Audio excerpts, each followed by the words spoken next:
Boa noite, pessoal. Estamos ao vivo para a nossa primeira aula do curso de Iniciação e Futebol de Base. Primeira aula hoje com o nosso coordenador, o professor Marcos Reis, também conhecido como Marquinhos Sergipano, e já nos acompanha há algum tempo. Marquinhos já é professor do nosso curso de modelo de jogo, já participou de algumas iniciativas nossas no Congresso, os Interativos Talks, também da vida. E hoje vai ter a honra de abrir essa turma com vocês. Mas antes de passar a bola para o professor, eu tenho alguns avisos para passar. Como vocês estão cientes, nosso curso proporciona oportunidades de estágio. Para a turma, temos a oportunidade no Bahia e no Botafogo, do Rio de Janeiro. E algumas pessoas acredito que estão se perguntando como podem concorrer a essas experiências. Para concorrer, vocês terão a oportunidade de fazer alguns trabalhos ao longo do curso, que serão solicitados e explicados por toda a nossa equipe.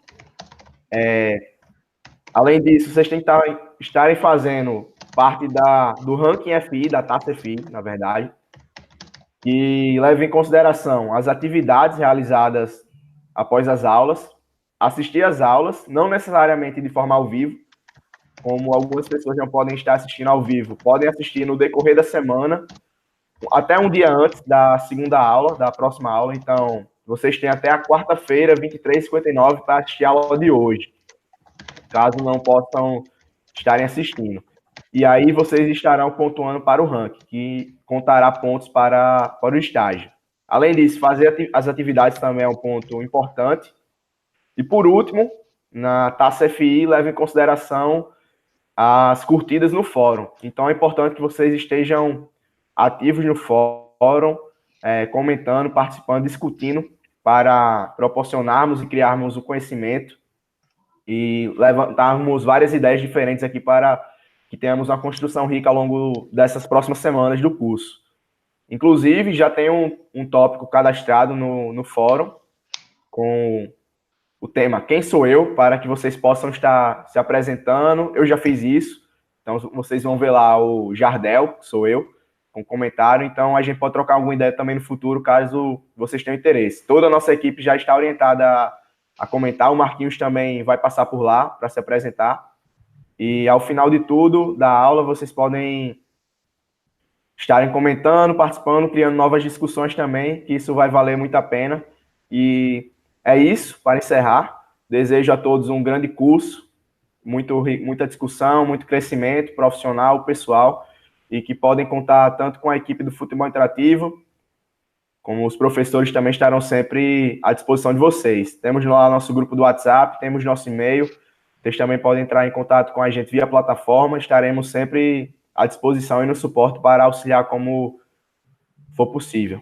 Então, vamos passar a bola aqui para o professor Marcos Reis, para que ele possa dar andamento e sequência à nossa primeira aula do curso de Iniciação em Futebol de Base. Então, Marquinhos, é com você. Valeu, Jardel, muito obrigado. Boa noite a todos. Com muito prazer que eu chego aqui agora a esse curso, né? Primeiramente, receber o convite, a oportunidade do George para poder coordenar esse curso, montar, conceber, escolher os professores, organizar o material didático então, é quase como um filho para mim esse curso, né? Foi montado com muito carinho, com muita preocupação, né? Já estive do lado de vocês, alunos, né? Em uma época que não tinha acesso à tecnologia, a cursos online, era tudo muito mais presencial, né? Então, eu tinha muita dificuldade, né? Tinha que ficar viajando o Brasil todo. Eu sou de Aracaju, Sergipe, tinha que ficar viajando o Brasil todo para poder me qualificar, e vocês estão tendo essa oportunidade de casa, né, podendo ver os vídeos novamente, podendo ter acesso direto ao professor, né, essa oportunidade de crescimento, né, profissional e também pessoal, né, porque conhecimento afeta todas as dimensões do ser humano. Então, com muito prazer que a gente montou esse curso, né, a gente vai ter a primeira aula hoje comigo, a gente vai estar falando sobre fatores biopsicossocioculturais, né, que afetam o processo de formação, de seleção e de identificação de jogadores de futebol na base. Na próxima semana a gente vai estar falando sobre um tema muito importante, iniciação esportiva e especialização precoce, com o professor Marcos. Depois a gente vai ter o Fred Cascardo, que é coordenador geral da base do América Mineiro, falando sobre coordenação técnica, depois o Próspero Paoli falando sobre coordenação metodológica, ele é o coordenador metodológico do Vasco da Gama, depois o professor Leonan, treinador das categorias de base do Flamengo, falando sobre aprendizagem, o professor Rodrigo Leitão, auxiliar técnico do Sub-20 do Corinthians, falando sobre ensino, e, por fim, o professor Michael, né, falando sobre análise de desempenho na base e avaliação de jogadores, avaliação do talento esportivo, o que é o talento esportivo, como encontrá-lo, como linkar o processo de captação no processo de formação de jogadores. Então, um curso com muitas pessoas da prática, com muitas pessoas que vêm produzindo conhecimento nas universidades. Então, é um curso que alia teoria e prática e feito com muito carinho para vocês, tá? Então, depois dessa introdução do curso, a gente vai começar o nosso tema hoje, nossa aula de hoje. Eu convido todos vocês a entrarem lá no fórum, já estou mandando mensagem, já vi aqui algumas pessoas aqui, ó, mandando mensagem, né? O Giovanni, o Túlio, o Lucas, né? Um abraço para todos vocês, o Manuel, o Ayrton, né? Então, entrem lá no chat interativo, no fórum da aula, façam perguntas, questionamentos, lembrem que a aula é feita por vocês, né? Critiquem, né? Críticas construtivas sempre são bem-vindas, né? A gente está num processo de educação que é uma via de mão dupla, né? A gente ensina e aprende ao mesmo tempo, então isso é muito bacana e é muito bom também aprender com vocês, tá? Também acessem o fórum, né? Vou reforçar mais uma vez a importância de estar no fórum. Quando acabar a aula, já vou colocar algumas perguntas. Gostaria que todos vocês participassem, né? Estimulassem lá, criassem comentários, perguntas, trazerem questões da prática, né? Quem está trabalhando, né, ou quem já trabalhou com futebol de base, para que a gente possa ter um curso bem movimentado e construir esse conhecimento é o principal ponto, né? Então, eu vou estar sempre aparecendo aqui para vocês, mas ao mesmo tempo também vou estar projetando os meus slides para que vocês possam ter acesso, né, aqui ao slide, tá? Então, vamos abrir aqui, né? Então, curso de iniciação em futebol de base, eu sou o professor Marcos Reis, né? Podem me chamar de professor Marcos, de Marcos Reis, de Marquinhos Sergipano, fiquem à vontade, né? Eu sou mestre em Educação Física pela Universidade Federal de Sergipe, tenho bastante experiência prática no futebol também, né? Já fui analista de desempenho do Sub-20 do Vasco, já fui preparador físico do Botafogo da Bahia, da equipe profissional, né? Já treinei diversas equipes amadoras no futebol sergipano, então já trabalhei no futebol baiano, no futebol carioca, e agora estou fazendo aqui o doutorado na Universidade de São Paulo, na USP, né? Foi por isso que eu saí do Vasco ano passado, para poder dar mais esse passo acadêmico que eu também valorizo bastante, né? Quem quiser depois saber o que eu estou fazendo aqui no doutorado, né, pode entrar em contato comigo, que eu explico o meu projeto, as portas do laboratório aqui também estão abertas, né? É um laboratório de comportamento motor e a gente trabalha com a aprendizagem motora, né? Então, quem tiver interesse também, as portas estão abertas. No final, nos slides tem meu telefone, meus contatos, as redes sociais, e a gente vai trocando ideia, tá? Então, o tema de hoje é desenvolvendo atletas de futebol, né? Então, quando você fala de desenvolvimento, né? Quando você fala de como é que eu posso, deixa eu só voltar aqui para aparecer para vocês, que eu acho que é importante. Quando se fala em processo de formação, né, o desenvolvimento humano ele é fundamental, né, e ele tem diversos caminhos, né, diversas dimensões a serem observadas, né? Tem o desenvolvimento motor, desenvolvimento cognitivo, desenvolvimento biológico, que o motor também, queira ou não, já está dentro desse biológico, né, então, quando você fala de desenvolvimento, você fala de algo que se espera que ocorra, né, na vida do ser humano, e ele afeta, como ele também é afetado pelo processo de aprendizagem de alguma habilidade, de alguma tarefa, né, nesse caso aqui, tarefas motoras, porque a gente está falando da prática esportiva, né? Então, a aula de hoje vai falar de aspectos relacionados ao desenvolvimento humano, né, condições que o ser humano passa de ordem psicológica, de ordem biológica, ou que o ser humano necessita do ponto de vista social e cultural para poder aprender, para poder crescer do ponto de vista de absorver mais conteúdo, mais conhecimento e por aí vai, tá? Então, vamos voltar lá pro slide, né? E então vamos falar aqui hoje, né, justamente isso, falar de desenvolvendo atletas de futebol.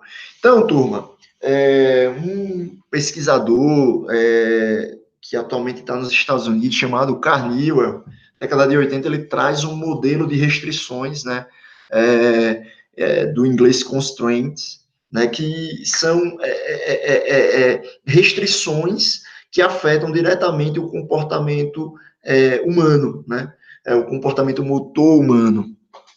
Então, ele destaca 3 restrições, né? A restrição do sujeito, do indivíduo, né? A restrição do ambiente e a restrição da tarefa. A restrição da tarefa consiste no toda a manipulação, né? Exercícios que a gente manipula, como o tamanho do campo, quantidade de alvos, quantidade de jogadores, regras, enfim, tudo que você pensar do treino, do exercício, né, está relacionado à restrição da tarefa, que a gente não vai abordar aqui, né, isso vai ser abordado mais à frente no curso, né. O que a gente vai abordar aqui nessa aula são as restrições do sujeito e as restrições ambientais. As restrições do sujeito estão relacionadas a tudo que o sujeito traz, né? Ou seja, a parte interna do ser humano que afeta o seu externo, que afeta também as condições da tarefa, as condições do processo de ensino e aprendizagem, mas que é algo muito particular, que está com o indivíduo, que está com o sujeito, né? Também denominada de restrição organísmica, por exemplo. Já a restrição do ambiente está relacionada a todas as condições ambientais em que o professor, o treinador, ele não pode, por exemplo, manipular, né? Que ele não pode, que ele não tem condições de manipular. Né? Então, por exemplo, você está jogando futebol, né? Você está dando um treino e de repente começa a chover muito forte. Né? Então, você não planejou aquilo, você não escolheu jogar ali no campo molhado, na chuva.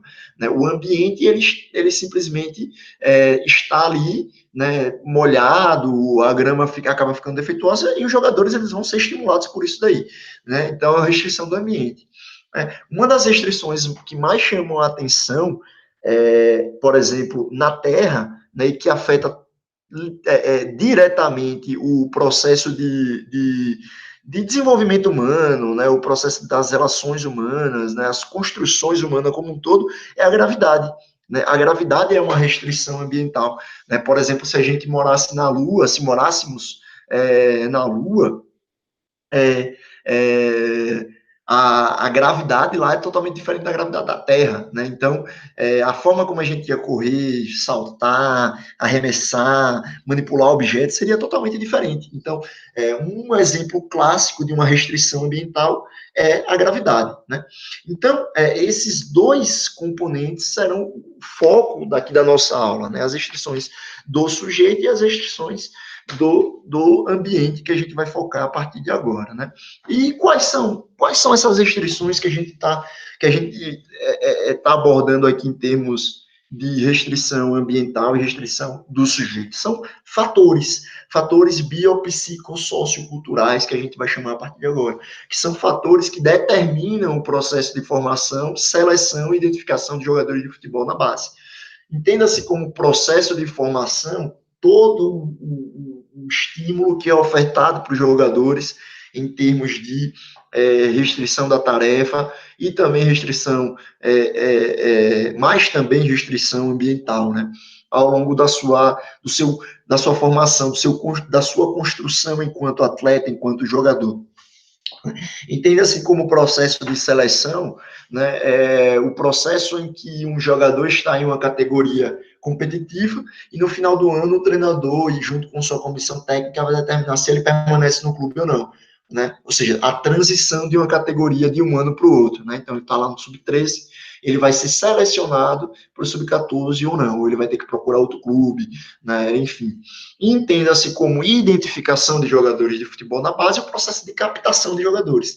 Identificar aí, as famosas peneiras, os observadores técnicos que vão Brasil afora para encontrar esses jogadores, né? Então, todos esses três processos, eles são afetados por esses fatores biológicos, psicológicos, sociais e culturais. A gente poderia destacar diversos deles, diversos, né? Vários deles a gente poderia destacar, mas como a gente só tem mais ou menos aqui 1 hora e meia de aula, né? Sendo que 1 hora de conteúdo e 30 minutos de interação com vocês, né? Então, eu daqui a pouco paro para olhar as perguntas. Eu também vou muito no fórum, então tem muito pouco tempo para a gente abordar mais outros fatores. Então, eu selecionei aqueles que me chamaram mais atenção, né, que são esses 4 aqui. Ó. Então, maturação biológica, efeito da idade relativa, local de nascimento e de criação do jogador, né, de criação do ponto de vista de formação, não somente esportiva, mas intelectual, social, ética e as mais diversas dimensões que compreendem o ser humano, e a cegueira inatencional, tá bom? Então, vou voltar aqui para olhar para vocês, né? Eu não sei quem estava na mesa redonda que a gente fez na terça-feira com o Júnior Câmara e com o Júnior, que é treinador do esporte, né? E o gerente de futebol da base do Botafogo também, o Tiano. Lembra que vocês devem lembrar que eu encerrei com uma pergunta, né? Olha, se vocês tiverem 2 jogadores da mesma estatura, nasceram no mesmo dia, né? Os 2 são zagueiros, você precisa escolher um deles. E um tem X de estatura, o outro tem Y de estatura, ou seja, um é muito maior que o outro. Quem vocês escolheriam? Reflitam, né? Eu fiz esse questionamento lá no Interativo Talk, né, na terça-feira, né? E aí eu vou começar, né, com esse questionamento aqui, né? Imagine o seguinte, pessoal, né? Então, eu contratei vocês, né, os nossos alunos, eu acabei virando gerente de futebol de base de um grande clube no futebol brasileiro, vamos imaginar aqui o Serigi Futebol Clube, lá em Sergipe, e aí eu contrato vocês para vocês serem meus observadores técnicos, ou seja, meus captadores, né, fazer parte do departamento de captação do clube. Deixa eu abrir o slide aqui, que eu esqueci de voltar para o slide. Então, e aí eu acabo contratando vocês, né, para vocês serem os meus observadores técnicos, fazerem parte lá do departamento de captação, né, do meu clube. E aí eu falo assim, olha, eu só quero para essa categoria sub-13, né, desse ano, a gente está precisando só de um zagueiro, só tem vaga para um zagueiro. Então vocês vão lá para uma competição no interior de Sergipe e vocês encontram 2 jogadores, né? Um do lado esquerdo da tela, o Anderson Vital, né, nasceu 1º de janeiro de 2006, e ele tem 1,72 m de estatura, perdão, ele é zagueiro, né? Isso aí em 2019, agora, esse ano. Do outro lado, vocês têm o Ricardo Pedra, né, do lado direito, nasceu em 1º de janeiro de 2006 e tem 1,60 m de estatura, também zagueiro, né? E os 2 chamaram muita atenção de vocês, né? Os 2 se destacaram na competição, os 2 bem em termos de habilidade com bola, os 2 eram capitães das suas equipes, fizeram a final foi 0-0, foi para os pênaltis, os 2 marcaram os gols de pênalti, enfim, desempenhos muito parecidos. Pergunta que eu vou agora, quero que vocês respondam para mim. Quem vocês escolhem? O Anderson ou o Ricardo? 2 habilidosos, com bola, sem bola, capacidade de liderança, personalidade mais ou menos parecida. Quem vocês escolheram? O Anderson Vital ou o Ricardo Pedra? Vamos voltar lá pro chat. Deixa eu aparecer aqui de novo. A gente sempre vai estar fazendo isso, tá, pessoal? Eu volto para separei isso aqui para não ficar muito cansativo vocês também, para que vocês possam ver gesticulando. Enfim, facilita para mim e acho que facilita para vocês também, tá? Quem vocês escolheria? O Giovanni já falou que estava, né? Até agora ninguém se manifestou aqui. O Michael chegou agora, né? Manuel Pereira, né? Elogiando aqui. Desenvolvimento algo totalmente relevante, né? Legal. A gente vai falar também daqui a pouco um pouco mais sobre questões sociais, mas quem vocês escolheriam? Vamos ver se vai aparecer alguém aqui, vai ter coragem alguém. Né? Escolheria o Anderson ou o Ricardo? Vamos ver se alguém se posiciona, né? Não, então eu vou adiantar para a gente ganhar tempo e depois vocês fazem as suas escolhas, né? A sua escolha, na verdade, aí com vocês, e depois a gente debate mais sobre isso. Né? Então,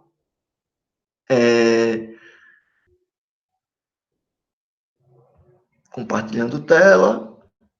Então, pessoal, imaginem, né, na maioria das palestras que eu dou sobre o tema, na maioria dos encontros que eu dou, as pessoas escolhem o Anderson Vital. Escolha o Anderson Vital, professor. Pelo que você relatou, né, eu escolho o Anderson Vital. Aí eu falo o seguinte, olha, após 5 anos, o Anderson Vital, no ano de 2024, ele apresentou uma estatura de 1,73, né, continuou jogando como zagueiro, ou seja, ele só cresceu 1 centímetro, né, basicamente. Já o Ricardo Pedra, em 2024, ele atinge 1,72. Então, percebam que lá em 2019, quando vocês observaram eles, o grande ponto-chave da questão, a principal diferença entre eles era um fator basicamente invisível, se vocês não mensurassem, que era a maturação biológica, ou seja, a idade biológica dos dois era totalmente diferente. O Anderson Vital, ele tinha uma maturação biológica já atingida, ou seja, precoce, né, um estágio maturacional precoce em relação à idade dele. Já o Ricardo, idade cronológica, né, importante frisar, já o Ricardo Pedra, ele teve uma maturação biológica o quê? Tardia, né? Então ele tinha uma idade biológica muito diferente do Anderson Vital, apesar de ter nascido no mesmo mês, no mesmo ano de nascimento, no mesmo dia. Né? E isso, se não for bem controlado, pode gerar implicações ruins para os dois. E a gente vai debater um pouco sobre isso agora. Por que isso ocorre? Por conta da maturação biológica. Né? O ser humano, né, biologicamente falando, ele nasce, né, cresce, reproduz, envelhece e o quê? E morre. Né? Então, esse é o ciclo biológico natural que se espera de todo ser humano. Né? Obviamente, alguns não passam por esse processo, mas pensando do ponto de vista biológico, essa seria mais ou menos a ordem. Né? E a maturação biológica é o que permite o ser humano atingir a fase adulta, ou que caracteriza o ser humano numa fase adulta do ponto de vista biológico. A maturação biológica ela pode ser identificada por três diferentes sistemas. Né? O sistema sexual, o sistema somático e o sistema esquelético. E essa maturação biológica, ela é o quê? Ela é uma restrição do sujeito, como a gente falou no começo. Né? Ela é uma restrição do indivíduo. Por quê? Porque tem gente que pode amadurecer biologicamente de maneira precoce, como tem gente que pode amadurecer biologicamente de maneira tardia. Né? E aí tem um grande problema, né, no processo de formação de jogadores de futebol, tanto na formação de categorias competitivas, quanto nas competições propriamente falando, né, que elas são equiparadas, ou seja, são organizadas, né, através da idade cronológica. Então, muitas das vezes, nós temos sujeitos com a idade biológica totalmente diferente competindo, e isso pode implicar, gerar diversas implicações do ponto de vista do desempenho físico, e que pode afetar, acarretar, né, em um processo deficitário na formação dos jogadores. E eu vou falar já um pouco sobre isso, tá? Antes, eu quero mostrar para vocês alguns exemplos aqui, ó, de como identificar a maturação biológica a partir dos diferentes sistemas. Então, na maturação sexual, percebam que uma das técnicas validadas, né, por Tanner, é a genital, né, ou os pelos pubianos, né, nos homens aqui. Então, percebam, ó, de 1 a 5, sendo que 5 é um estágio que o sujeito ele ainda não começou a maturação biológica, e o estágio 5 é o estágio em que ele já atingiu a maturação biológica, né? E esse intervalo 2, 3 e 4 é o processo que está ocorrendo de maturação biológica, né? Também pode ocorrer com as meninas através da mama, né? Observação da mama e do órgão genital feminino também, tá? Esse é um protocolo validado cientificamente, né? Validado também para o autorreconhecimento, a autoavaliação da maturação biológica.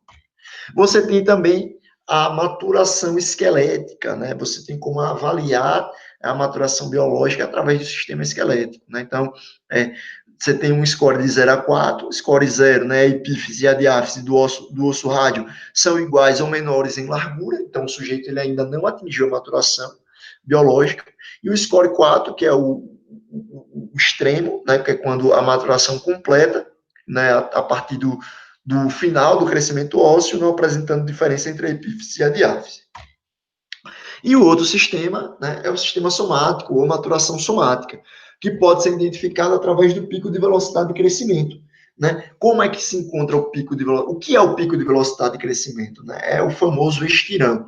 Né? É quando o sujeito ele atinge ali o ápice da sua estatura. Né? E você pode identificar isso a partir de dados antropométricos, que são colocados em uma equação de regressão, né? E ele dá um coeficiente, né, próximo ali de 0, né, 0, 1, 2, 3, menos 1, menos 2, menos 3, que indicam o quanto o sujeito ele está próximo da sua maturação biológica, próximo do pico de velocidade de crescimento. Né? Então, voltar aqui, aparecer novamente. Imagine que o 0 é o ponto exato, né? Ou seja, se você avalia o sujeito, um menino de 15 anos, ele está com uma estatura lá de 1,80, você mensura, né? Colhe aqueles dados antropométricos, coloca na equação e encontra um coeficiente de 0, é porque ele já atingiu o PVC, ou seja, ele não vai crescer mais. Se você encontra um coeficiente, por exemplo, de 1, de 2, de 3, é porque ele já atingiu aquela estatura há 1 ano, há 2 anos ou há 3 anos, por exemplo. Né? E se você encontra negativo, é porque é o tempo que falta, né, em anos para ele atingir o pico de velocidade de crescimento. Então, se você encontra menos 1, menos 2, menos 3, você consegue descobrir o quanto esse sujeito falta, né, para atingir o pico de velocidade de crescimento. E você tem um parâmetro, né, você pode categorizar o seu grupo de atletas ali em termos de pico de velocidade de crescimento. Eu vou falar também um pouquinho já, falar inclusive de um dos meus estudos do mestrado, tá? Então, deixa eu compartilhar a tela aqui de novo para a gente voltar lá para os slides. Né? Então, quais são essas variáveis antropométricas que são utilizadas? Estatura, massa corporal, altura troncoencefálica, comprimento de membros inferiores e a idade cronológica do indivíduo. Em alguns outros protocolos também validados, né, você utiliza as variáveis antropométricas do pai e da mãe, né? Só que tem 2 problemas. O erro de medida ele é maior do que essa equação validada por Millward em 2002, e também você pode correr o risco do sujeito não conhecer o pai e a mãe, né? Ser adotado, por exemplo. Então, você não teria esses dados para colocar na equação de regressão. Então, eu uso o de Millward para poder encontrar o pico de velocidade de crescimento. Está aqui a equação, né? Então, vocês veem aqui, ó, a equação bem simples de ser feita, e aí você consegue encontrar o pico de velocidade de crescimento. Isso está no material didático, né, escrito por vocês, no capítulo 1 lá do curso, então, de fácil acesso, e qualquer dúvida, vocês podem também entrar em contato comigo, tá? E olha o que é mais legal aqui, ó, voltando 2 slides. É uma alternativa de quê? De baixo custo, fácil aplicabilidade e não invasiva. Você só precisa de uma balança, né, de fita métrica, né, e aí você consegue, de um estadiômetro, e aí você consegue, né, encontrar o nível maturacional do seu jogador na categoria de base, a partir do pico de velocidade de crescimento. Voltando mais slides, você vê que a maturação esquelética é o padrão ouro para avaliar a maturação biológica, porém, é muito caro, né, porque é um aparelho muito sofisticado. né? Então, ele é padrão ouro, ou seja, ele é melhor do que a equação de regressão para encontrar o PVC, mas ele é muito caro. Já avaliar a maturação sexual gera um pouco de constrangimento, né, no atleta, né, no sujeito que vai avaliar, né, em especial quando você não tem uma estrutura tão grande, como, por exemplo, você está trabalhando num clube que você não tem um fisiologista, não tem um assistente social, tem um psicólogo, isso pode ser ruim para você mensurar. E tem a questão do machismo também no Brasil, né, que é muito forte, e a criança, às vezes, pode mentir, né, o número, quando você for fazer lá a autoavaliação, né? Você entregar o papel para ela e ela mesmo se autoavaliar e dizer um número para você depois. Pode gerar um constrangimento para ela, para você, além de uma mentira que pode enviesar a identificação da maturação biológica dela. Então, por isso, a maturação somática ela é a melhor, na minha opinião, para a prática, né? Então, é baixo custo, fácil aplicabilidade e você consegue ter uma indicação muito muito prática de quando o sujeito vai atingir a estatura, se ele já atingiu, em quanto tempo que ele atingiu, o quão distante ele é dos outros em termos de idade biológica, tanto para cima quanto para baixo, né? Tanto de maturação biológica tardia quanto de maturação biológica precoce. Né? E aí, esse estudo ele é bem interessante, né? Porque ele mostra que a associação implícita de treinadores entre estatura, ou né, tamanho, massa corporal, né, e talento, né, e ações, né, para o efeito da idade relativa, que é outra questão que a gente vai debater daqui a pouco, né, que está muito relacionada à maturidade biológica, né, e apesar de não falar isso daí. O que foi que esses pesquisadores alemães eles fizeram? Eles pegaram treinadores de futebol e de beisebol o que eles manipularam, né? Eles fizeram uma tarefa no computador, né? E utilizaram um arcabouço da psicologia cognitiva chamado de Grounded Cognition. Né? O que é o Grounded Cognition? Né? Esse arcabouço teórico é um arcabouço teórico da psicologia que dá sustentação para um teste de associação implícita, que é quando você tem dois conceitos e que você associa esses conceitos, quanto mais rápido você responde a esse conceito, mais você acredita nele, né? Então, eles pegaram, quais foram os conceitos que eles pegaram? Eles pegaram estatura e habilidades do futebol e do beisebol, né? E aí eles chamaram de congruente, né? Vocês veem ali embaixo, quando aparecia na tela um jogador alto, ou seja, com uma alta estatura, e ele apresentava esse jogador com uma alta estatura, muito alto, ele realizava habilidades com bola muito bem, né? Ele apresentava um grande talento, né, nas habilidades do futebol e do beisebol também. E o que era incongruente? Quando o jogador alto ele tinha um nível de habilidade ruim, né? Habilidade ruim, ou seja, ele era alto e era ruim, era incongruente. E no congruente também, o baixo e ruim, né? Ou seja, tinha pouca, não era habilidoso, né? Não tinha habilidade. E o incongruente, o baixo, que tinha muita habilidade. E aí, eles verificaram aqui, ó, que existia uma diferença média, né, no tempo de reação, né, ou seja, no tempo de resposta latente, né, de 223 milissegundos, o que é muito, né, para quando aparecia um jogador em uma perspectiva congruente e quando aparecia um jogador em uma perspectiva incongruente, ou seja, eles apertavam mais rápido quando aparecia um jogador alto e que era um jogador habilidoso. Ou seja, para esses, eu vou até voltar aqui para a tela que fica mais fácil para vocês entenderem, acho, com esse feedback visual meu. Qual a resposta disso?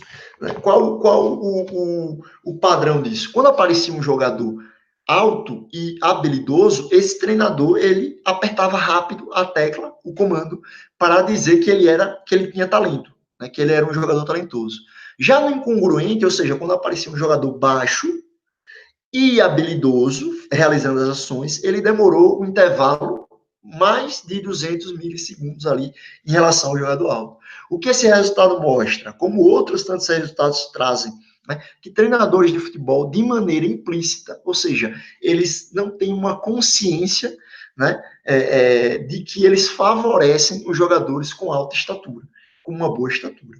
E aí é um ponto-chave, né? A gente já viu que a maturação biológica afeta, né, pico de velocidade de crescimento, então você tem sujeitos da mesma idade cronológica que talvez não seja somente uma questão genética, mas é uma questão de maturação, né? Ou seja, você tem um sujeito que é alto e você tem um sujeito que é baixo, mas é simplesmente porque esse jogador que é alto aqui, pode ser, né? Esse jogador é alto, ele já atingiu a maturação biológica e esse aqui ainda não, né? Vamos adiante mostrar mais alguns resultados que vão ajudar a gente a caminhar nessa lógica. Então, vamos lá. Né? Então, os treinadores, eles têm, não é só esse estudo, eu trouxe esse estudo aqui, mas tem vários outros que mostram, né, a associação entre, associação implícita em treinadores e em pessoas comuns com grandes de estatura e associada ao talento, né, que relacionam o talento à grande estatura. Já nesse outro estudo, PH1 são jogadores que não atingiram ainda o estágio maturacional, a maturação biológica. O P5, PH5 são jogadores que já atingiram. Então, percebam, por exemplo, aqui, ó, no drible e na velocidade com passe em segundos. Então, quanto menor o índice aqui, a média, maior o desempenho.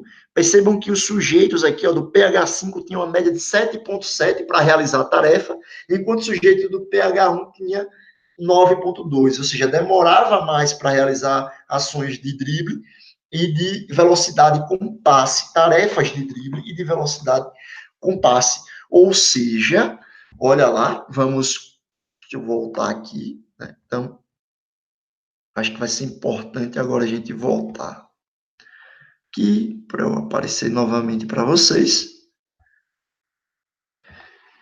Treinadores de futebol costumam associar o talento à estatura. Jogadores com nível maturacional biológico, que atingiram o nível maturacional biológico de maneira precoce, apresentam um melhor desempenho em habilidades com bola, como o drible, o passe, por exemplo, como a gente viu nesse estudo, e vários outros. E o principal mecanismo de avaliação subjetiva do jogador no futebol de base, avaliação subjetiva, o Michael vai trazer na aula dele outros tipos de avaliação, né? Mas avaliação subjetiva que eu quero falar aqui, toda avaliação é subjetiva, né? Mesmo que você tenha um instrumento ali validado, você vai diminuir um pouco o impacto da subjetividade, mas não deixa de ser subjetivo. Né? Avaliar é muito subjetivo, mesmo que você tenha um instrumento fidedigno para isso. Mas quando eu estou falando aqui de subjetividade na avaliação de jogadores, eu estou falando do famoso olho nu, né? Olhei e disse que aquele jogador é bom. Geralmente o que acontece nesse processo é o quê? É você avaliar esse jogador pelo quê? Pelo seu nível de habilidade com bola. Então vamos lá, temos 3 coisas que eu vou retomar novamente. Treinadores de futebol tendem a associar de maneira implícita estatura a talento. Sujeitos que atingiram a maturação biológica de maneira precoce apresentam, não é somente esse estudo, tá? Tem vários estudos que mostram isso, apresentam o desempenho em habilidades com bola maior do que os sujeitos que ainda não atingiram. E terceiro, sujeitos com a maturação biológica precoce têm um melhor desempenho nas habilidades com bola de maneira do que os sujeitos que atingiram a maturação biológica de maneira tardia. Então aí a gente já percebe, né, que os sujeitos que atingiram a maturação biológica de maneira precoce, eles têm uma vantagem, tanto no processo de formação, tanto no processo de identificação, quanto no processo de seleção de jogadores no futebol de base. E muitas vezes a gente nem sabe dessa vantagem, nem sabe dessa questão da maturação biológica. Por quê? Porque muitas das vezes esses jogadores eles não são habilidosos. Eles simplesmente se utilizam da vantagem física por conta de uma maior produção de testosterona para poder realizar as habilidades com bola do que os jogadores que ainda não atingiram essa maturação. Então, de fato, ele não é um bom driblador, um bom passador, um bom finalizador. Ele só está usando uma vantagem física por conta da maturação biológica precoce para poder ter maior domínio da bola. Então, esse é um processo que a gente tem que tomar muito cuidado, né? E não é discriminar o jogador que já atingiu a maturação biológica, né? Não é isso que eu estou falando. É você saber controlar esse processo. E aí vamos adiante para a gente falar um pouco mais sobre isso. E aí, no meu mestrado, eu fui investigar justamente isso, né? E eu fui verificar se sujeitos com diferentes níveis de maturação somática, ou seja, em diferentes estágios do pico de velocidade de crescimento, que eu chamei de pré-estirão, sujeitos que ainda não tinham atingido o PVC, estirão, que eram sujeitos que estavam passando no dia da coleta de dados pelo estirão, ou próximo daquele período ali, né? Naquele ano, e o pós-estirão, sujeitos que já tinham atingido a maturação biológica do ponto de vista que já tinham atingido o pico de velocidade de crescimento, né? E eu não encontrei nenhuma diferença no desempenho tático geral, ofensivo e defensivo entre esses jogadores. O que isso quer dizer? Que selecionar jogadores de futebol simplesmente pela estatura pode representar um viés por conta de uma maturação precoce, né? E aí isso acaba prejudicando todo o processo de formação de jogadores. Ainda no meu estudo de mestrado, eu verifiquei, percebam aqui, no número de ações que os jogadores, na primeira linha aqui das ações, que os jogadores do pós-estirão, eles realizavam mais ações táticas do que os jogadores do pré-estirão. Tanto do estirão quanto do pós-estirão realizavam mais ações, né, táticas do que esses jogadores. Ou seja, eles repetiam mais as ações, eles tinham mais participação e, consequentemente, tinham mais estímulos. Em termos de ações ofensivas, o mesmo padrão, né? Eles faziam mais ações ofensivas do que o do pré-estirão. Já em relação ao princípio da penetração, que é uma habilidade com bola na direção da baliza, né? Percebam que, olha, os jogadores do pós-estirão e do estirão, eles tinham maior desempenho tático e eles acertavam mais a execução desse princípio do que os jogadores do pré-estirão. Ou seja, corrobora com os estudos que vêm tratando sobre esse tema na literatura científica, né? Esse meu achado, né? E, contudo, os jogadores do pré-estirão, eles tinham mais acertos, na cobertura defensiva, que é um comportamento tático defensivo, né, do que os jogadores do pré-estirão e do pós-estirão e do estirão, ou seja, eles eram mais eficientes na cobertura defensiva. Então, além disso, eu também encontrei que os jogadores, aqui é uma análise de cluster, né, eu peguei, então, todos os princípios táticos, né, fundamentais do futebol, que são 10, né, e eu agrupei, né, a quantidade de ações de cada princípio, o número de acertos e o índice de desempenho de cada princípio, e utilizei uma técnica estatística, né, chamada de análise de cluster, ou análise de agrupamento, para verificar o nível de variabilidade tática dos jogadores em cada estágio maturacional. Então, os jogadores, né, do pré-estirão, eles tiveram uma maior variabilidade tática, né, do que os jogadores do pré e estirão. Então, os jogadores do pré-estirão, do pós-estirão, perdão, e do estirão, né? Então, os jogadores do pré-estirão, eles tiveram uma maior variabilidade tática, né? Que é um componente importante, né? Para o ser humano, em especial em habilidades, né? Na execução de habilidades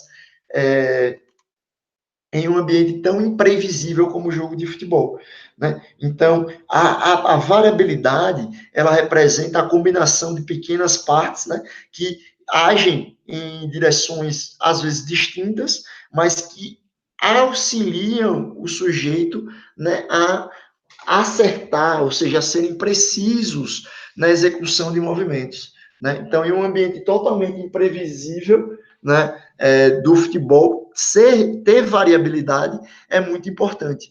Então, os jogadores do pré-estirão, eles apresentaram isso.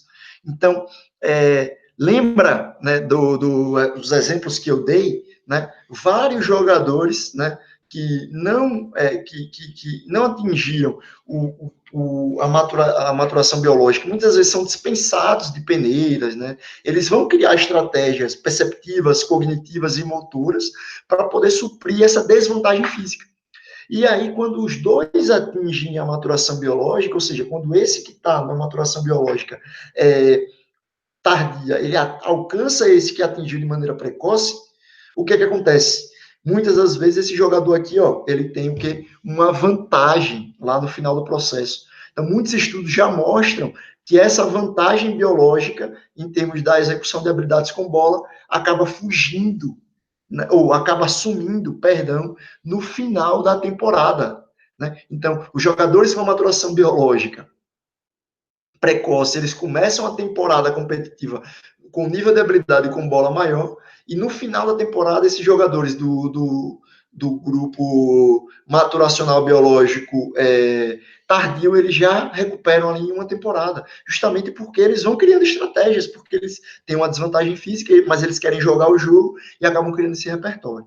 Então, não é simplesmente discriminar o jogador que já atingiu uma maturação biológica, mas é ofertar, né, condições favoráveis para que ele possa sair da zona de conforto. E, ao mesmo tempo, criar um ambiente favorável para que, na manipulação das tarefas, para que os jogadores que ainda não atingiram a maturação biológica, eles possam ter mais contatos com a bola, né, e não fiquem também prejudicados, né. Uma das possibilidades, né, para diminuir o impacto da maturação biológica no processo de formação é justamente criar categorias competitivas e competições não pela idade cronológica, mas pela idade biológica também, né? Olha um exemplo da prática, né? O Lucas Paquetá. Lucas Paquetá quase foi dispensado do Flamengo quando mais jovem, né? E nessa reportagem aqui, ó, é destacado aqui que em apenas 3 anos ele ganhou 27 centímetros.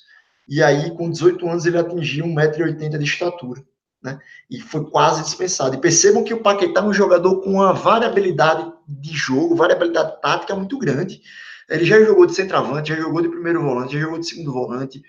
Ele flutua muito no jogo, ele tem um repertório motor muito bom, inclusive, né, em habilidades com bola, controle de bola, chute ao gol, passe, né, a tomada de decisão dele também muitas vezes é muito eficaz, né? Então, perceba a importância de entender essa questão da maturação, que é uma restrição do indivíduo, para que você possa prescrever exercícios, ou seja, você possa manipular as restrições da tarefa a fim de utilizar a favor a maturação biológica no processo de formação de jogadores. E, né, então, esse processo de formação esportiva, pessoal, ele acaba sendo muito injusto, né, quando ele é organizado a partir da idade cronológica, né? E como geralmente é feito? Através de pontos de cortes, né? No Brasil é 1º de janeiro, né?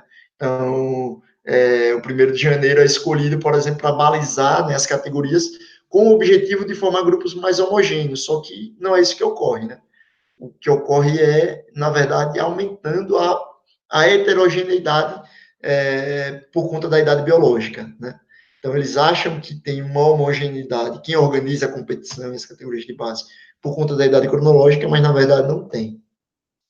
E isso acabou gerando também um fenômeno intitulado de efeito da idade relativa, que é muito associado à maturação biológica, que é o segundo fator aqui que a gente vai debater com vocês, né? Então, o que é o efeito da idade relativa? É a categorização assimétrica de indivíduos de uma mesma faixa etária e ou categoria competitiva, ou seja, uma categorização desequilibrada. Por que desequilibrada? Porque a diferença apresentada entre os sujeitos é muito grande, pode ser de quase 12 meses, né? Entre o sujeito que nasceu 1º de janeiro e o sujeito que nasceu, né, em 31 de dezembro, eles competem, né, juntos, né, por exemplo. Então, é quase 12 meses de diferença, que pode representar, né, uma diferença enorme em termos de desenvolvimento físico, como a gente já debateu muito falando sobre maturação biológica. né? E aí vários estudos, né, vêm mostrando que jogadores nascidos nos primeiros meses do ano, ou seja, próximo do ponto de corte, ali nascidos em janeiro, fevereiro e março, eles são favorecidos no processo de seleção de talentos, muitas das vezes de maneira implícita, né? Então, por exemplo, nesse estudo aqui, ó, eles pegaram todos os jogadores que participaram nas Copas do Mundo de futebol masculino sub-17, de 97 até 2007, ou seja, 6 edições, 40% dos jogadores nasceram no primeiro trimestre do ano, ou seja, janeiro, fevereiro e março. Somente 16% nasceram no último trimestre do ano, né? Então, aqui a gente está fazendo uma crítica, tá, a esse processo. A gente tem que ficar muito atento a isso. A gente não tem que potencializar esse processo para, o garoto nasceu em janeiro, fevereiro e março, ele vai ser um fenômeno. Não, né? Você tem vários jogadores como o Ronaldo, como o Pelé, que nasceram no segundo semestre, né? Grandes talentos que nasceram no segundo semestre do ano. Mas, em contrapartida, esse processo, esse fenômeno, esse efeito da idade relativa, ele tá claro, né? Não sei se vocês já repararam, mas nenhum jogador, podem pesquisar, nenhum jogador eleito o melhor do mundo nasceu em dezembro, né? Desde que o prêmio da FIFA foi criado, né?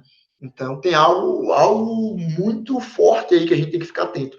E volto a frisar que é uma crítica ao processo de seleção de jogadores que valorizam muito essa questão física e simplesmente olhar a habilidade com bola, que às vezes o sujeito ele nem é habilidoso, ele é simplesmente mais forte, mais resistente, mais veloz, por conta de uma maior produção de testosterona, por conta, fruto de uma maturação biológica precoce, e aí ele acaba tendo essa vantagem, tá? E muitas vezes o treinador ele não tira. Eu, por exemplo, tenho uma teoria, né? Se algum dia eu nascer em uma, eu assumi uma coordenação técnica, uma gerência de futebol de base em algum clube, né? Com certeza, jogadores amadurecidos biologicamente de maneira precoce e que estejam sobrando muito na categoria, ou seja, com uma diferença muito grande na sua categoria competitiva, em especial no sub-11, sub-13 e sub-15, eu vou colocá-los para treinar e para jogar alguns jogos na categoria maior, na categoria de cima. É uma forma que pode ser feito, né, para diminuir o impacto da maturação biológica e você tirar esse garoto que amadureceu de maneira precoce da zona de conforto, né? Outra é organizar, como eu já falei, né, as competições em idade biológica. Esse estudo aqui, ó, foi publicado em 2014, foi feito no São Paulo, nas categorias de base de São Paulo. Ó, vejam que no sub-10 não tinha nenhum garoto nascido no quarto trimestre, né? Ou seja, outubro, novembro e dezembro, né? A categoria com maior quantidade de jogadores nascidos no final do ano era o sub-12 com apenas 7. E aí você vê, ó, no sub-14 a diferença tem 32 jogadores nascidos no início do ano, enquanto apenas 4 nascidos no final do ano, né? Então, muito chamativo, né? E aí eles compararam isso com o São Paulo, com a população do estado de São Paulo à época, em 2014. Percebam que, ó, não tem diferença estatística na população, né? Então, ó, 26% nasceram no primeiro trimestre, 26% no segundo trimestre, 25% no terceiro e 24% aí arredondando no quarto trimestre. Já no São Paulo, os jogadores da categoria de base eram 341, percebam que quase 50% nasceram no primeiro trimestre e apenas 9% aproximadamente nasceram no último trimestre, né? Uma diferença muito grande. Então, não é simplesmente um fator social, né? Que a população ela tem mais gente que nasceu no primeiro trimestre do que no quarto trimestre. Não, não é isso. E isso é corroborado nesse estudo aqui, ó, em outro estudo, né, que mostra que a população, agora com a população brasileira e com atletas de futebol, né, então a frequência relativa ali, ó, dos atletas de futebol foi 36% no primeiro trimestre e apenas 17% no último trimestre, né, o dobro, enquanto que na população não houve diferença significativa, né, teve uma diferença um pouco maior ali do último trimestre, né, para o terceiro, o segundo e o primeiro, mas, né, basicamente ali, estatisticamente, não tem, né, a diferença ali. Então, perceba que não é uma questão só de população, né, que a maioria da população nasceu no início do ano.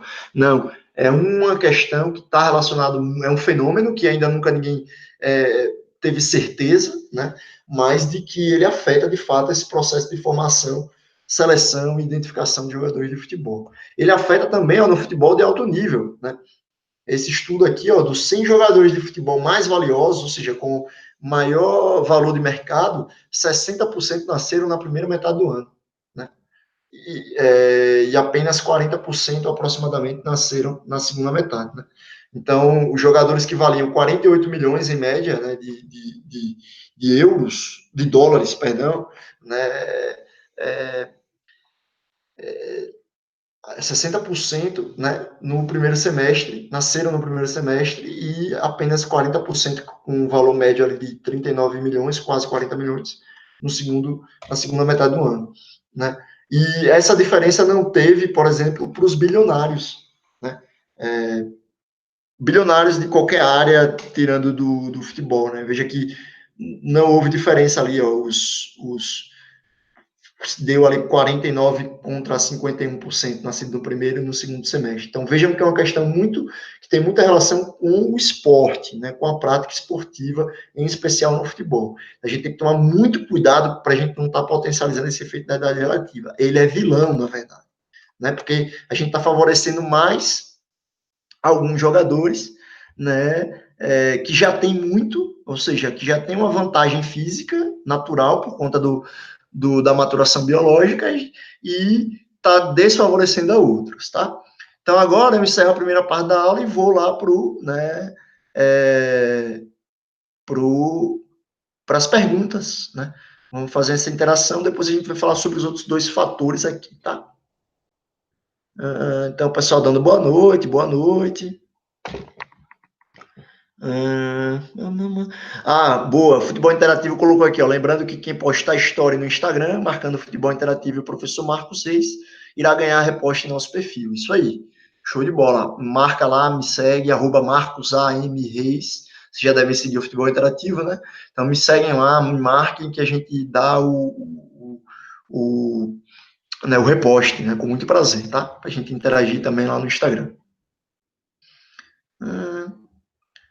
Aí aqui o pessoal falando.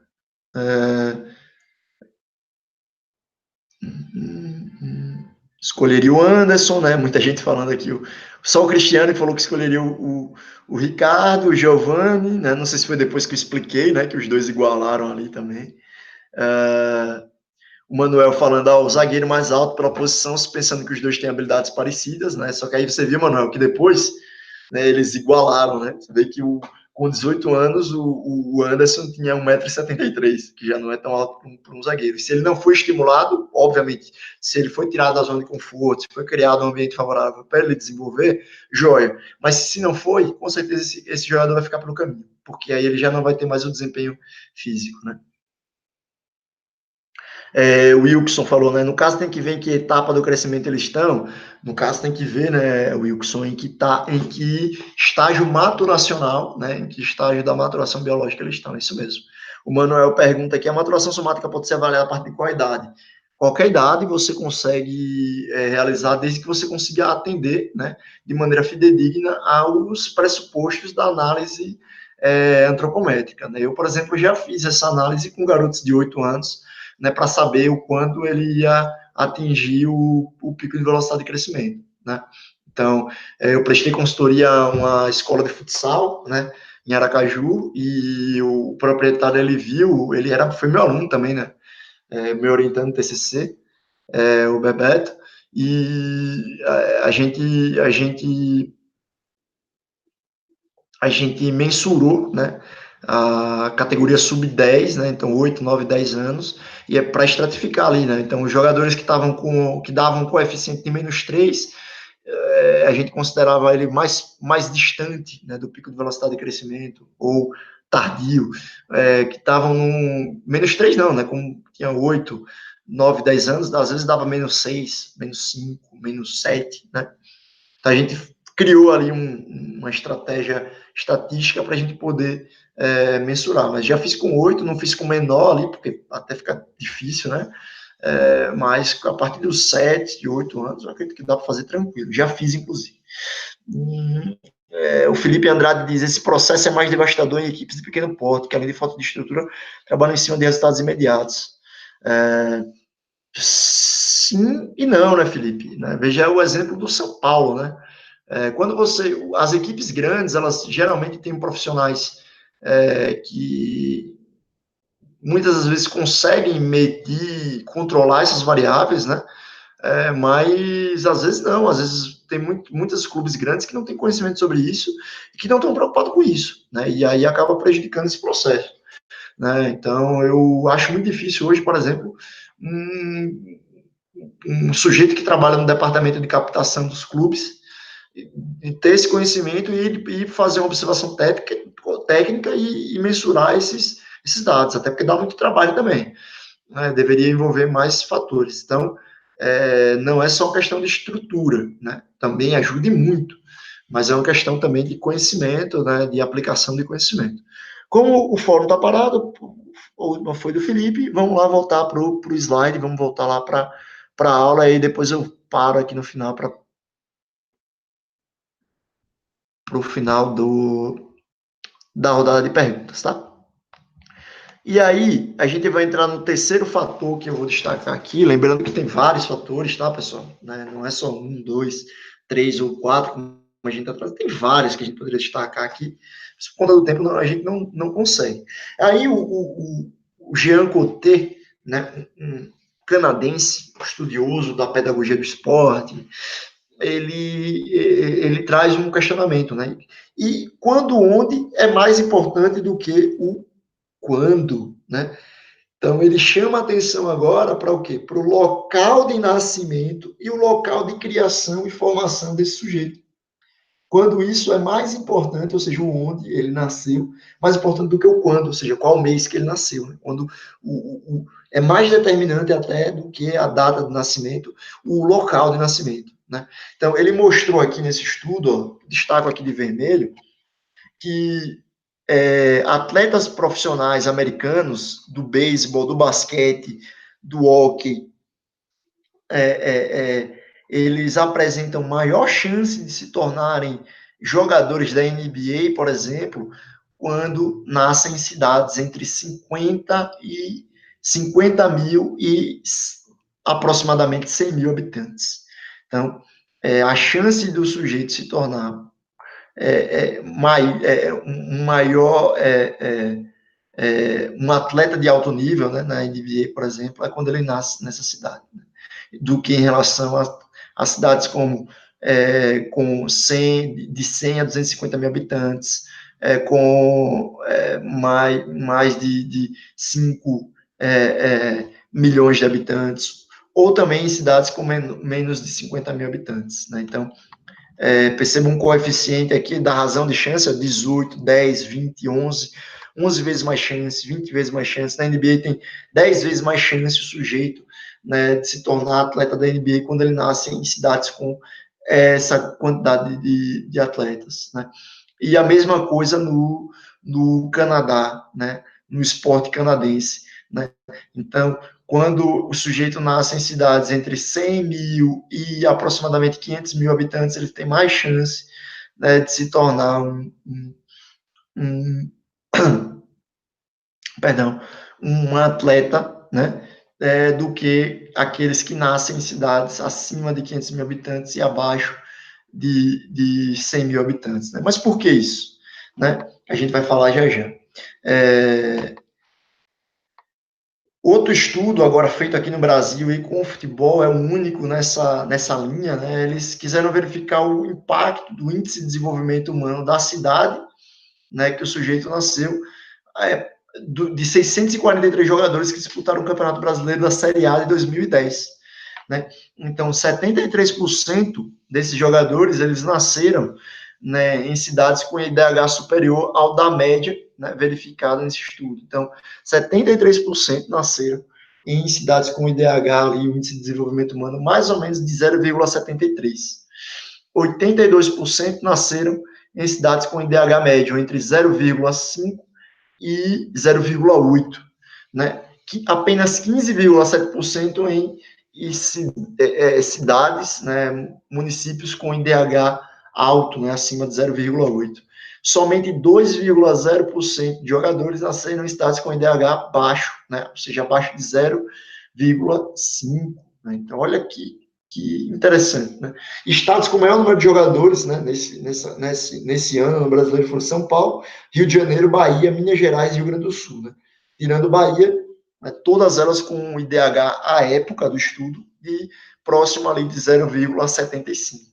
Né? Obviamente tem uma limitação muito grande nesse estudo, porque eles não verificaram onde esses jogadores eles foram formados. Né? Às vezes o sujeito ele nasce em Sergipe, mas ele foi ter toda a sua formação humana e esportiva em São Paulo, saiu com 11 anos, saiu com 10 anos. Né? É uma limitação, mas é um resultado bem interessante, né?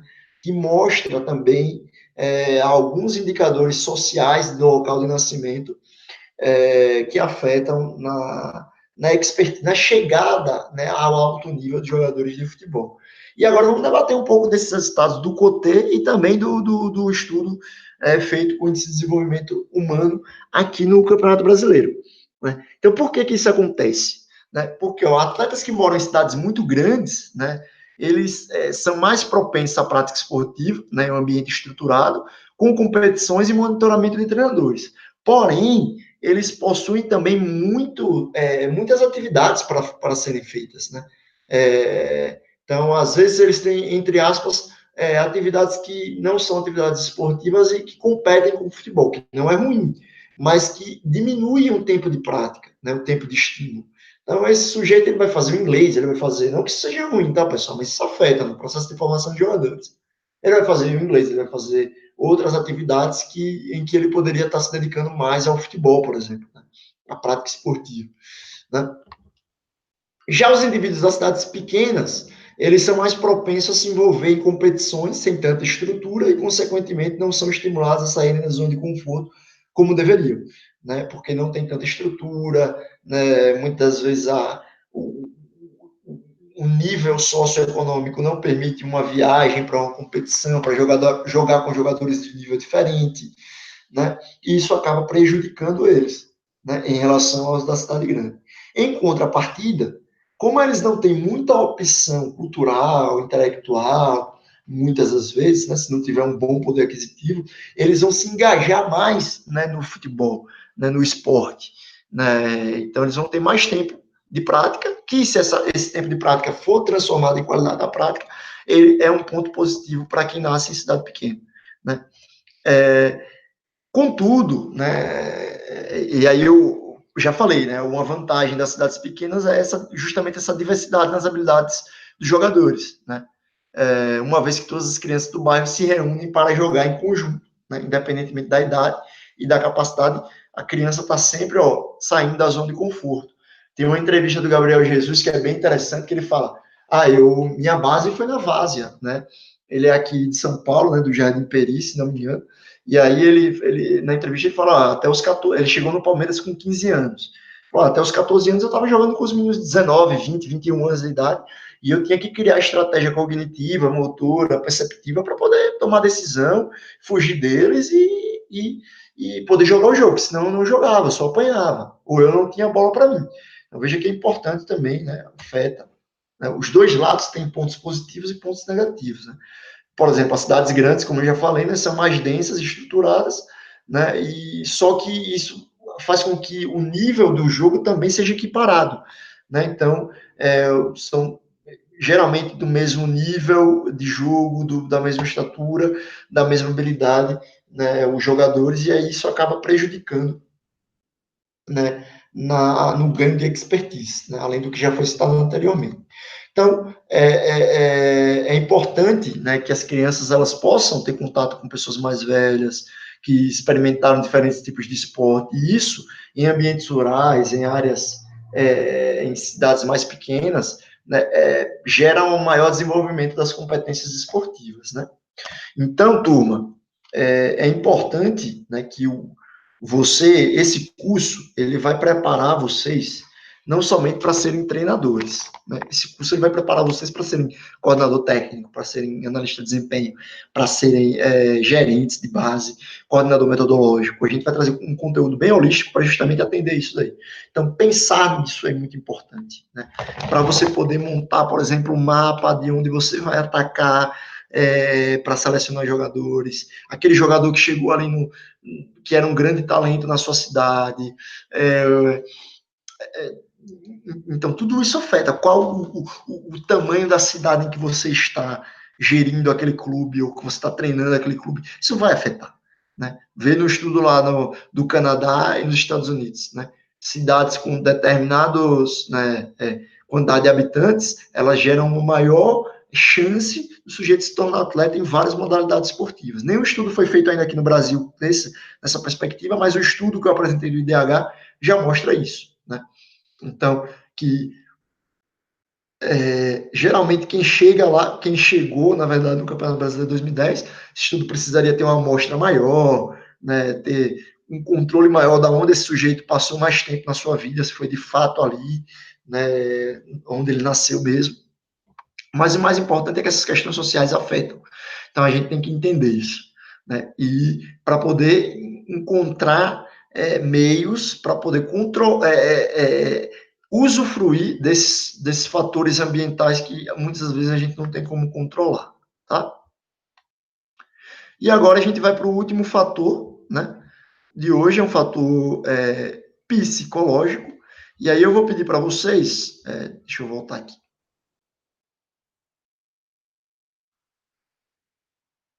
Eu vou pedir para vocês assistirem um vídeo. Assistam o vídeo que eu vou passar agora. Eu quero que vocês contem quantas vezes a equipe branca troca passes entre eles. E eu quero que vocês coloquem na resposta no fórum rapidinho, depois que acabar o vídeo. Eu quero que vocês coloquem, eu vou passar ele 2 vezes. Eu quero que vocês coloquem quantos passes a equipe branca trocou e se vocês viram alguma coisa diferente, tá? Então prestem atenção. E assim que eu parar o vídeo, vai lá no fórum rapidinho e coloca lá para mim. Comecei.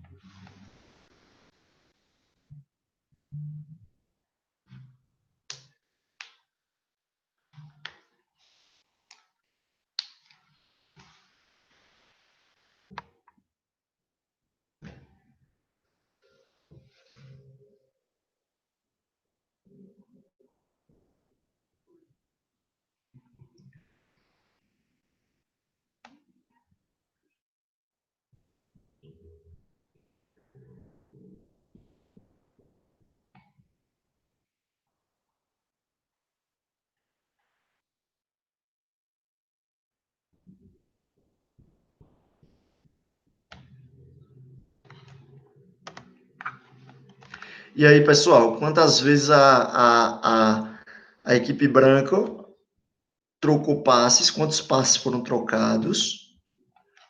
E se vocês viram alguma coisa diferente? Coloca no fórum aí rapidinho.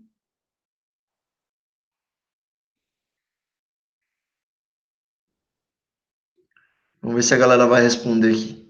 O tempo está um pouco apertado, já vi que tem mais perguntas aí. 8, vi que alguém já respondeu ali 8. Acabei saindo aqui do fórum. Deixa eu voltar. Sala de aula. 8, 9. Alguém viu algo diferente?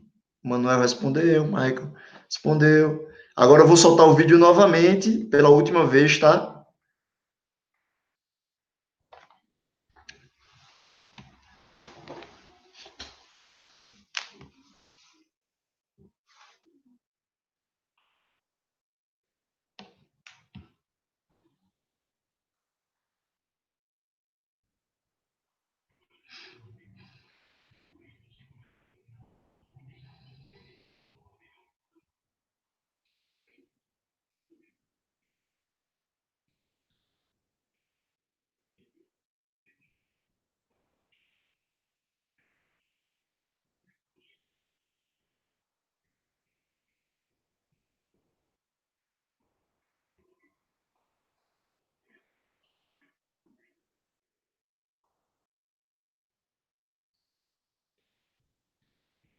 E aí, vocês viram gorila? Vou soltar mais uma vez, né? Provavelmente vocês não viram gorila, né?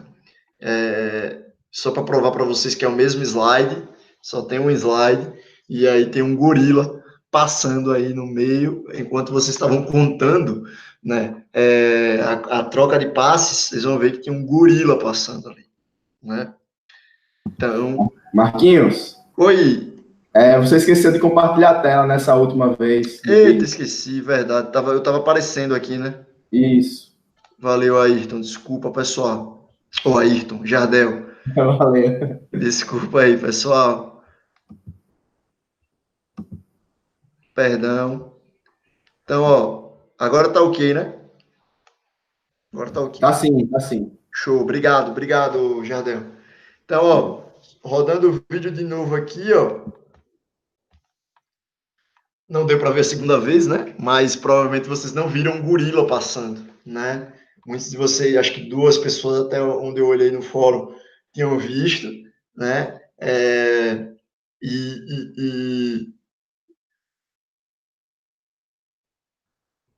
E aí, ó, enquanto vocês estavam contando os passes, é o mesmo vídeo, tá, pessoal, que vocês viram antes, né? Tinha um gorila passando, ó. Jardel viu o gorila?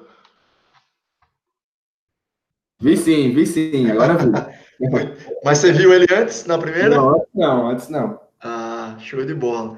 Turma, esse fenômeno ele é chamado de cegueira inatencional, né? É o ato de negligenciar características, gestos, ações em um ambiente por conta da busca visual atenta em determinada tarefa específica. Imagina quando um treinador ele fala para um jogador assim, ó, você só vai fazer marcação individual. Cola no número 10 ali e você vai colar nele, só vai acompanhar ele. Muitas vezes ele está potencializando esse fenômeno da cegueira inatencional, né?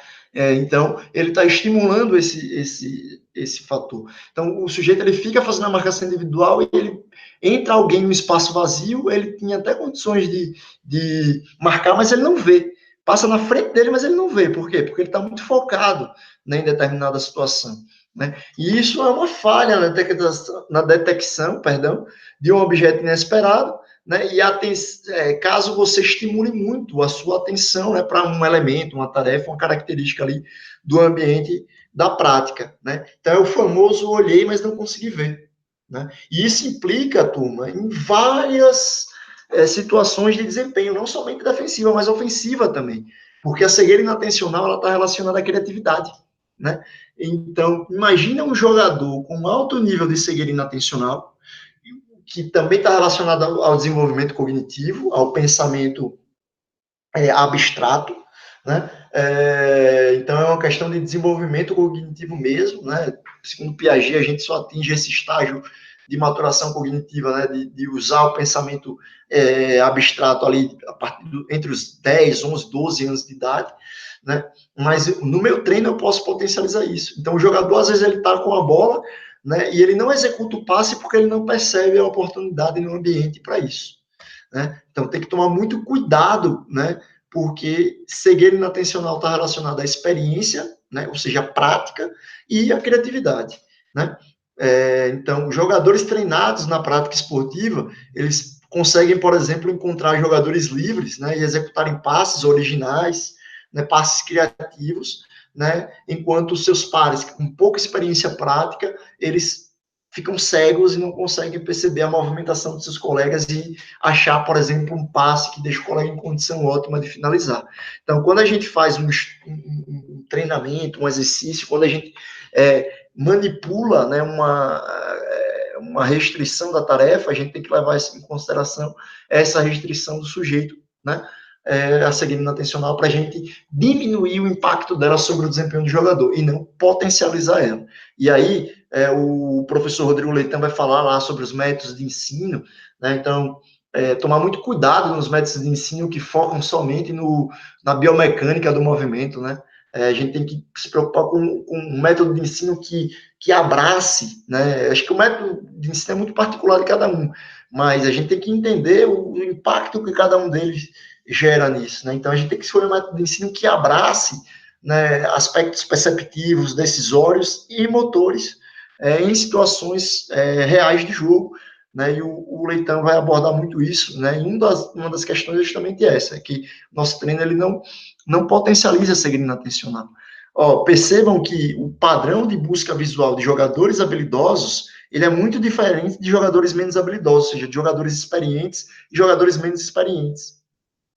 O número de fixação, por exemplo, é muito maior, é quase o dobro, né? O número de fixação de jogadores habilidosos em relação aos jogadores menos habilidosos.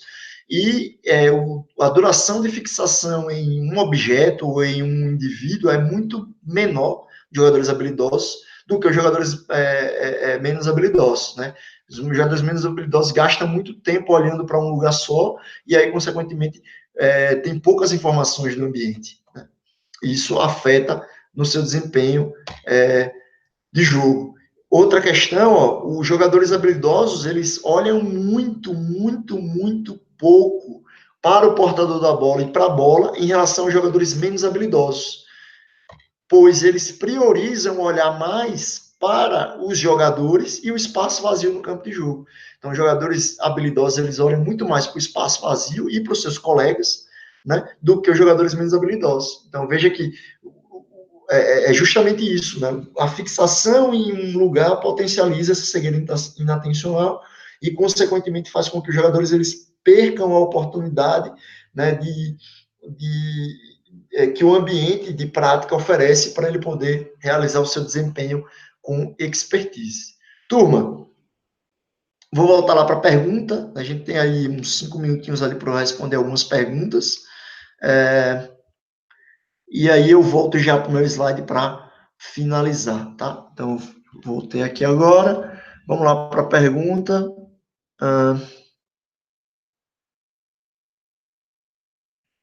Manuel não errou, né? O Manuel falou, acho que tinha letras na parede, então era o gorila. Giovanni falou, me parecia que as pessoas de preto também tocavam para os brancos, mas não era isso também, então ninguém viu. O Manuel não viu o segundo vídeo, desculpe, né? Mas o Jardel chamou minha atenção, né? E aí só tem uma pergunta aqui que é do Felipe Andrade. Ele pergunta assim, ó, trabalhar com jogos pré-desportivos, métodos de jogo global, são algumas alternativas para evitar segredo atencional já nos primeiros anos de iniciação, diferente do método parcial, por exemplo? Perfeito, Felipe, é isso mesmo, né? Então, o Leitão ele vai falar um pouco mais sobre ensino, então eu não vou especificar, mas eu gosto muito da abordagem sistêmica, né? A utilização de jogos reduzidos, né? Ou seja, que entende o sujeito como um sistema aberto, porque ele troca informação e energia com o ambiente e com os outros ali que estão ao redor, e as equipes de futebol também são sistemas abertos, então por isso que eu chamo de abordagem sistêmica. Mas o Leitão vai aprofundar mais isso na hora do ensino, tá? Mas é isso mesmo, os jogos reduzidos, eles fazem com que o jogador busque informações, né, o tempo todo e não fique somente focado ali na bola, como, por exemplo, num treino analítico em que fica passando a bola toda hora para uma única direção, né? Então, é por esse caminho. Então, tomar muito cuidado com isso.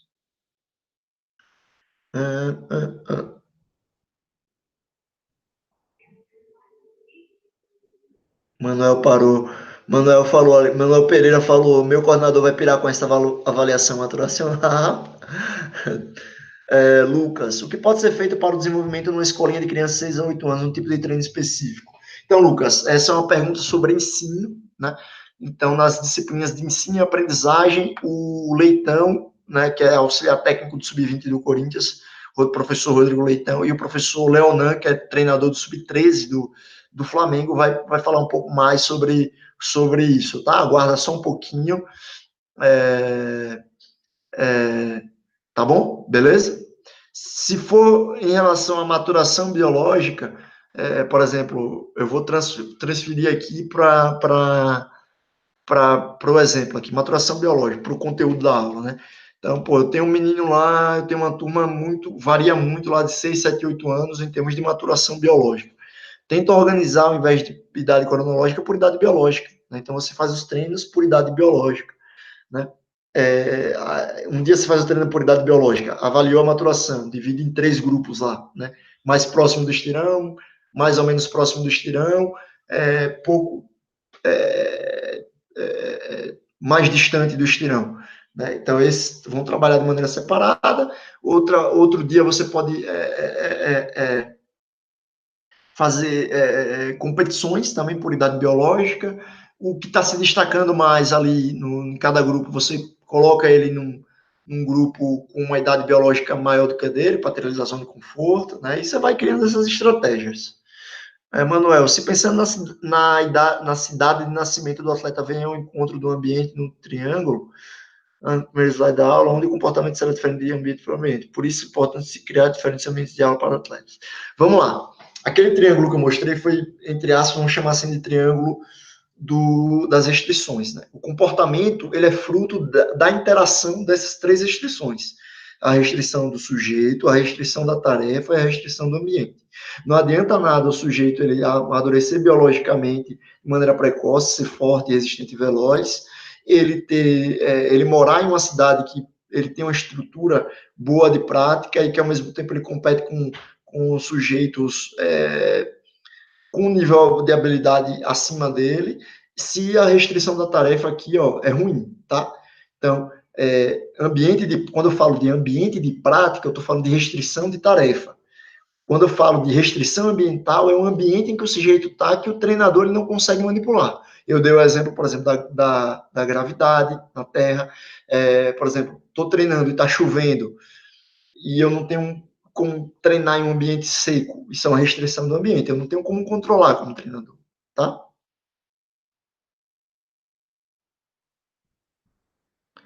Felipe, podemos dizer que não se trata só do seu local de nascimento, mas sim onde o atleta teve seu processo de desenvolvimento? Perfeito, é isso, Felipe. Não é só o local de nascimento, é o local de criação também, né? Por exemplo, o sujeito nasceu lá no Rio Grande do Norte, lá em Açu, no Rio Grande do Norte, mas com 3 anos ele foi, 3 anos de idade, ele veio para cá, para São Paulo, né? E ficou até os 18 anos em São Paulo. Então, ele nasceu lá, né? Mas ele foi formado em São Paulo, tanto atleticamente, esportivamente, quanto em termos sociais. Então, essa é a limitação do estudo do Israel, né? Do professor Israel, e do Felipe, junto com o professor Júlio Garante. Né? Eles não olharam o local que o jogador foi criado, só o local onde o sujeito nasceu. Aí tem um viés. Mas, como esse é o único estudo que tem essa abordagem aqui no Brasil, a gente tem um norte, mas tem algumas limitações. O tamanho da amostra é pequena, foi só uma edição do Campeonato Brasileiro. A gente tem que tomar certos cuidados aí para transferir isso para a prática, mas a gente tem um norte, né? Em termos de índice de desenvolvimento humano, tá? Então, acho que é isso. Encerramos aqui o fórum. Não tem mais ninguém. Pessoal, eu encerro. Deixa eu compartilhar aqui o slide, né? Para encerrar, são mais 2 slides. Depois, eu peço que vocês... eu vou recomendar para vocês esse filme aqui, ó, Golpe Duplo. Lá tem não sei se vocês já assistiram, com o Will Smith. Tem uma cena muito legal. Aqui está 17 minutos, mas tem uma cena muito legal sobre cegueira inatencional, como ele manipula o ambiente do sujeito para ludibriar ele, para levar ele a tomar certas decisões, né? Então, é bem legal, eu recomendo que vocês assistam, não vai dar para a gente passar a conta do horário. Eu queria encerrar aqui falando um pouco do meu livro, não tem a ver com esse tema, né? Provavelmente um dos meus próximos livros vai tratar sobre esses temas que eu falei com vocês, né? Devo estar lançando o meu próximo livro em 2020, né? Mas vou falar sobre talento esportivo, né? De antemão já vou anunciando aqui para vocês. Mas nos terceiro ou quarto livro eu vou estar falando sobre essas questões das restrições do sujeito e do ambiente e o impacto delas na formação de jogadores de futebol, tá? Mas esse livro aqui, ele fala sobre modelo de jogo, né? Futebol, Arte e Ciência, está acabando, tem pouquíssimas edições, já acabou, tem 2 meses só que ele foi lançado, e mais de 140 livros vendidos, então quem tiver interesse ainda, se não me engano, acho que eu tenho 6 ainda edições aqui, é só entrar em contato comigo, né? Tá aqui, ó, meus contatos, meu Instagram, segue lá, né? Quem me marca nos stories na aula, quem estiver assistindo depois também pode me marcar, tá? Meu e-mail, E meu telefone, né, particular, pode entrar em contato comigo, fique à vontade, manda o WhatsApp, eu respondo.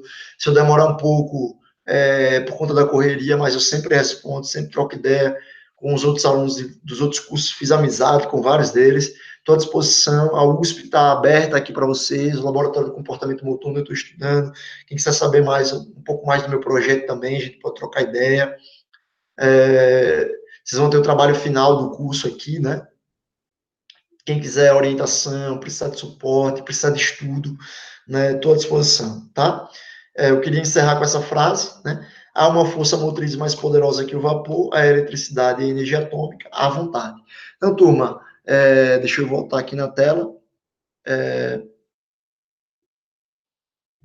É isso, eu espero que vocês tenham gostado, espero que vocês tenham curtido. Acreditem no sonho de vocês, mas a única coisa que cai do céu é a chuva. Então, força de vontade é primordial, estudem, se dediquem, coloquem a cara a tapa, se esforcem, que com certeza as coisas virão. Né? Então, esse caminho que vocês estão trilhando aqui de quinta-feira à noite, está estudando, investindo, podiam ter comprado outra coisa para vocês, mas investiram isso, investir em educação, conhecimento, ninguém tira isso de vocês. Então, muito obrigado, vocês que acreditaram nesse projeto, que acreditaram no curso, me deem um feedback do curso e da aula, como eu já falei, toda crítica construtiva é importante, então estou à disposição de vocês. Quiser colocar no fórum, podem colocar, a gente vai lá debate. Se quiserem me mandar no privado, professor, não gostei disso, não gostei daquilo, você pode melhorar nisso, não entendi aquilo, não entendi aquilo outro. Lembrem de fazer o exercício, né? Tem um exercício, isso tudo soma pontos, né? Todos os módulos vão ter as questões para vocês responderem, soma pontos aí para os estágios, enfim, para todas as promoções e perspectivas que o futebol interativo dá para vocês, tá? Obrigado, foi um prazer. Então, qualquer dúvida, estou à disposição. Encontro vocês agora no fórum, vou colocar uma questão lá e vou colocar também um feedback sobre o curso, sobre a estruturação do curso, do conteúdo, e também sobre a estruturação da aula e o conteúdo da aula, para que eu possa melhorar no futuro, tá? Um abraço, Jardel, é com você. Tudo de bom, pessoal. Obrigado aí mais uma vez, tá? Show, professor. Valeu, parabéns aí pela aula. Acredito que, assim como eu, podemos aprender um pouco mais sobre desenvolvimento de atletas, de futebol, esse assunto que é tão importante, que deu início ao nosso curso aí de iniciação em futebol de base. Então, como o professor Marcos Reis já falou, força de vontade e trabalho não tem nada mais forte que isso, né? Para conquistar os sonhos, os objetivos, os nossos que estão atrelados ao futebol. Então, o professor vai para o fórum após a aula. Então, vocês já podem começar a interagir, participar, começar a pontuar para a Taça FI, que vai ajudar também na obtenção dos estágios. E qualquer dúvida, tanto o professor Marcos Reis, como se prontificou, vocês já têm os contatos do professor, também tem o nosso contato. Fiquem à vontade para interagir, dar algum feedback construtivo, para que a gente possa continuar melhorando sempre. E sejam novamente bem-vindos ao Futebol Interativo. Quem já é da casa, seja novamente bem-vindo. Temos alguns alunos que já fizeram algum outro curso conosco. E é isso, na próxima semana, na quinta-feira, a gente se encontra com o professor Marcos Bezerra, para tratar de iniciação esportiva e especialização precoce no futebol. Então, fiquem ligados no e-mail, no grupo do WhatsApp, que a gente vai estar informando qualquer novidade que aconteça. Então, vamos encerrando por aqui e boa noite. Estamos à disposição de todos vocês. Um abraço.